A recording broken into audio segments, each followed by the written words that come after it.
Hello friends. अभी हम लोग सीबीएसई के क्लास 10th के इंग्लिश के सिलेबस को और इसके क्लास को करने का प्रयास करेंगे। तो सबसे पहले मैं आज के इस क्लास में आप सभी को नरेशन बताऊंगा। नरेशन, जैसे कि आप नाम से भी समझ रहे होंगे, नरेशन जो है आप जानते होंगे कि इसका मतलब होता है कथन। कथन कथन का मतलब होता है क्या? किसी की बातों को कहना। कोई आदमी किसी से कुछ कहता है और जिससे कुछ कहा गया वो किसी और से कहता है। यानी कि पहला ने कहा दूसरा से और दूसरा ने कहा तीसरा से। यानी कि ये जो बात है यहाँ से यहाँ पहुँच रही है। यानी कि इसको पहुँचाने में जो भी चेंजिंग होता है, क्योंकि जो बात यहाँ कहा गया है उसको यहाँ कहा गया, 1 से कहा गया 2 के पास, और 2 ने क्या किया, 3 को ट्रांसफ़र किया। यानी कि जो बात है ये हो गया पास्ट में। दैट मीन्स जो चेंज होगा वो पास्ट के थ्रू होता है। ठीक है, हम लोग इसमें पढ़ेंगे कि कैसे कैसे चेंज होता है।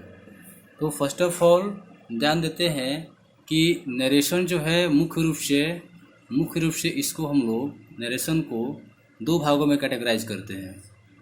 जैसे कि पहला होता है डायरेक्ट स्पीच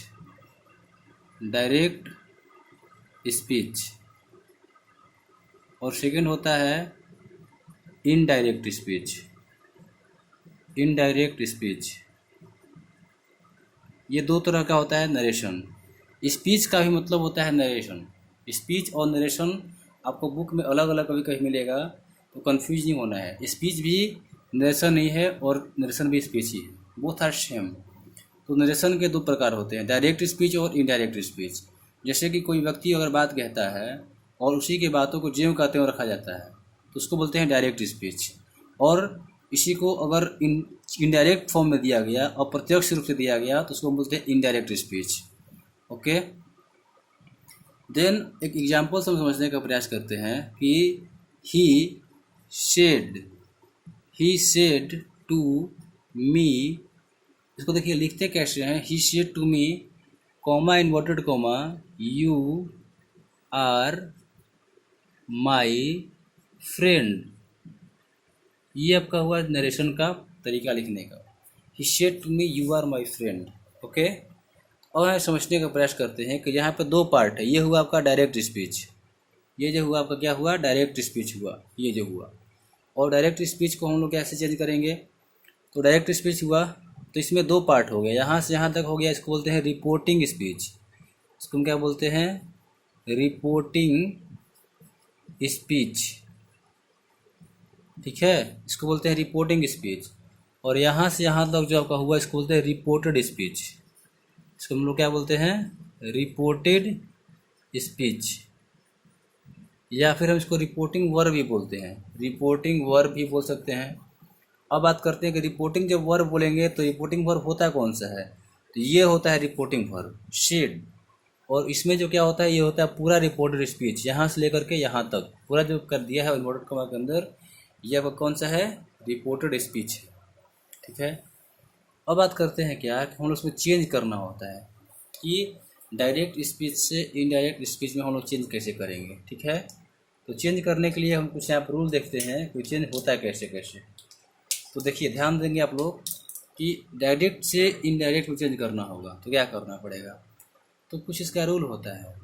तो रूल कौन सा होता है, तो हम ध्यान देते हैं यहाँ पे कि एक होता है SON, ये आपको कहीं ना कहीं दिखा होगा, 1 2 3। यानी कि सब्जेक्ट जो होता है फर्स्ट पर्सन को according, object second person, no change third, है ना। यानी कि फर्स्ट पर्सन सब्जेक्ट के अकॉर्डिंग चेंज होगा, सेकंड पर्सन ऑब्जेक्ट के अकॉर्डिंग चेंज होगा, और थर्ड पर्सन का चेंज नहीं होता है। S for subject object no change. Okay, ये होता है चेंज करने का तरीका, इसका होता है। ओके, आप लोग चाहेंगे तो इसको नोट भी कर सकते हैं, धीरे धीरे मैं इसको वीडियो को दिखाते जाऊँगा, आप चाहें तो इसको नोट भी कर सकते हैं। इस तरह से ये होता है। ठीक है, अब बात हम करते हैं क्या कि इसको चेंज कैसे करेंगे। ठीक है, तो जब भी चेंज होगा तो ध्यान देना है कि जो भी रिपोर्टेड स्पीच है, ये रिपोर्टेड स्पीच होता है यहाँ पे, तो चेंज होगा कौन सा, रिपोर्टेड स्पीच में से चेंज होता है। रिपोर्टेड स्पीच चेंज किसके अनुसार होगा, तो रिपोर्टिंग स्पीच के अनुसार चेंज होगा, यानी कि रिपोर्टिंग वर्ब इसके अनुसार चेंज होता है। यानी कि यहाँ पे सेड दिया हुआ है तो जो भी चेंज होगा ये हो जाएगा पास्ट में है, तो ये भी आपका हो जाएगा पास्ट में, ये भी हो जाएगा आपका पास्ट में। अगर ये रहेगा प्रेजेंट में रिपोर्टेड स्पीच, रिपोर्टिंग स्पीच, तो रिपोर्टेड स्पीच क्या हो जाएगा, प्रेजेंट में हो जाएगा। तो ध्यान देना है क्या कि ये कौन से टेंस में है। जैसा कि हम लोग पढ़े हैं कि टेंस जो होते हैं 3 तरह के होते हैं। टेंस कितने तरह के होते हैं, 3। प्रेजेंट टेंस, दूसरा होता है पास्ट टेंस, और तीसरा होता है फ्यूचर टेंस। ठीक है, तो हम लोग ध्यान देंगे तो यहाँ पे कि टेंस 3 तरह के होते हैं, तो इसी पे ध्यान देना है कि ये जो आपका रिपोर्टिंग स्पीच है ये किस फॉर्म में है। जिस फॉर्म में रहेगा उसके अकॉर्डिंग इसको क्या करना है, आपको चेंज करना है। तो यहाँ पे दिया हुआ है ही सेड टू मी, तो क्या होगा ही। अगर देखिए यहाँ पे सेड ही है और टू मी है, यानी कि सेड के साथ अगर ऑब्जेक्ट लगा हुआ है तो सेड हो जाएगा टोल्ड में। सेड के साथ अगर ऑब्जेक्ट लगा हुआ है, सेड के साथ अगर ऑब्जेक्ट लगा हुआ है तो हो जाएगा टोल्ड में। ठीक है, या फिर से या सेज के साथ अगर ऑब्जेक्ट लगा रहेगा तो हो जाएगा सेज हो जाएगा टेल्स में। अदरवाइज क्या रहेगा, वो ज्यों कहते हैं उतर जाएगा। अगर ऑब्जेक्ट नहीं रहेगा तो सेड का सेड ही हो जाएगा, अगर इसमें नहीं रहेगा तो से और सेज का सेज ही हो जाएगा। तो यहाँ पे सेड के बाद ऑब्जेक्ट टू मी है तो क्या हो जाएगा, ही टोल्ड मी हो जाएगा। और कॉमा, इन्वर्टेड कॉमा हटाने के लिए क्या करते हैं, दैट लगाते हैं। तो that he told me that you क्या है, सेकेंड पर्सन, यहाँ ध्यान देना है। यू क्या है, सेकेंड पर्सन। तो यू जो है सेकेंड पर्सन के अकॉर्डिंग हो जाएगा, तो क्या होगा यू। तो यू के लिए क्या हो जाएगा, आई। ये जो है सेड क्या है, पास्ट में है, तो हो जाएगा यू आई हो जाएगा। तो आई वाज। माई क्या है, फर्स्ट पर्सन सब्जेक्ट, यहाँ पे हो जाएगा हिज।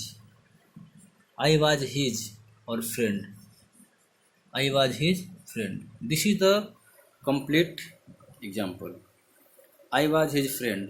तो ऐसे क्या करेंगे, हम लोग उसको बनाने का प्रयास करेंगे। ये देखिए आपका बेसिक स्ट्रक्चर इसका ऐसे बनेगा। अगले बात करेंगे सेकेंड पार्ट में।